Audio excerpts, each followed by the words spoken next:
কিয়ামতের দিন শয়তান বিচার ফয়সালা হওয়ার পর একটা বক্তব্য দিবে। শয়তানের একটা বক্তব্য, ভাষণ। কি বলবে জানেন?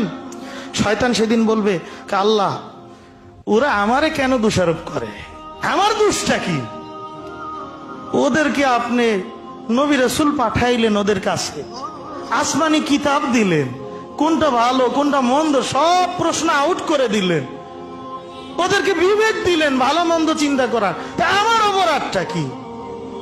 আমি তো কোনো দলিল প্রমাণ দিয়েও ডাকি নাই, আমি তো জোর করেও গুনার দিকে নেই নাই, ওরা কেন আমাকে তিরস্কার করছে? তখন শয়তান জাহান্নামীদেরকে বলবে, ফালা তালুমুনি ওয়ালুমু আনফুসাকুম, এই জাহান্নামীরা, আমারে তিরস্কার করিস না, তোরা নিজেদেরকে তিরস্কার কর। তোদের বিবেক থাকার পরও, তোদের সামনে আসমানি কিতাব থাকার পরও, তোদের সামনে ওয়ারাসাতুল আম্বিয়া থাকার পরও তোরা ভালো মন্দ চিন্তা করিসনি। তোরা চতুষ্পদ জানোয়ারের চেয়ে খারাপ, আমি ইবলিসের চাইতে অনিকৃষ্ট। ঠিক কি ঠিক না?